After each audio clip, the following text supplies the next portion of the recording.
Bon, ben ça fait littéralement les amis 2 fois, 3 fois que j'essaie de tourner cette vidéo. Elle est vraiment pas facile à faire.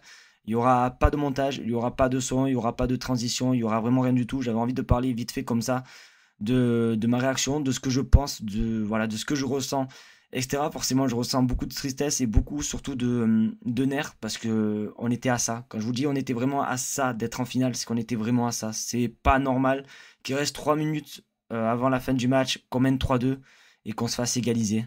Et ensuite en prolongation, qu'on se fait passer devant, surtout qu'en plus, Ronaldo, je t'aime bien, etc. Mais les deux derniers buts sont un petit peu quand même de ta poire parce que déjà, le but d'Acerbi qui permet d'égaliser, tu dois passer devant. Honnêtement, tu dois passer devant.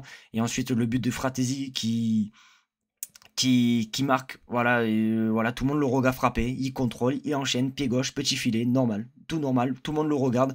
C'est voilà, honnêtement, depuis la blessure de Jules Koundé et Alejandro Balde, je sens que la défense est vraiment fragile. Même la preuve, en 3 matchs, on s'est pris 10 buts. Je sais pas si vous vous rendez compte, c'est juste énorme. Alors que pourtant, la défense était un de nos points forts en début de saison. Donc, franchement, ben, je suis perdu. Parce que, comme j'ai dit, comme je répète, on était littéralement à ça d'une finale. Après, l'Inter Milan a super bien joué, faut dire. Après, c'est voilà, c'est pas cette défaite qui va nous arrêter de supporter le Barça, hein, les gars, on a tellement eu de la douleur ces dernières années, notamment les remontadas face à l'AS Roma.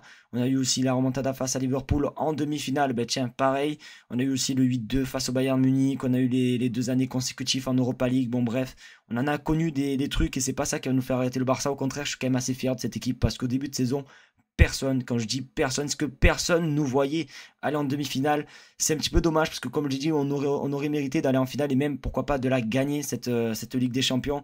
Mais en tout cas, je peux que être fier du FC Barcelone et je serai toujours supporter du Barça et ça jusqu'à ma mort, les amis. Donc c'est dommage. On est vraiment passé pas très loin d'une finale. N'hésitez pas à vous à me dire ce que vous avez pensé, les gars, vous du match dans les commentaires. Mais voilà, en tout cas, c'est vraiment pas facile de faire cette vidéo. On va avoir un petit peu du temps quand même à réaliser euh, ben, ce match-là. Après, honnêtement, faut directement se remettre dans le bain. J'espère que les joueurs ne vont pas être impactés, même si je pense que ça va être le cas, puisque dimanche, on a une Liga à gagner. Voilà, on a un triplé à aller chercher en Coupe nationale. On a la Liga, voilà, face au Real Madrid. Là, je pense que les joueurs du Real Madrid doivent se frotter les mains, puisqu'ils doivent se dire, on va entamer le match avec forcément les joueurs du Barça qui sont perdus, voilà, qui sont tristes, etc. Mais voilà, en tout cas, j'espère vraiment que le Barça va montrer un beau visage dimanche et qu'on finit quand même cette saison en beauté. En tout cas, comme je dis, comme je répète, je suis super fier de ce Barça. J'aime mon club et je lâcherai jamais ce club. En tout cas, merci à vous, les amis, et de me suivre, que ce soit sur les lives, etc. Voilà. En tout cas, force à Barça et vraiment, on restera barcelonais jusqu'à la mort, quoi, tout simplement.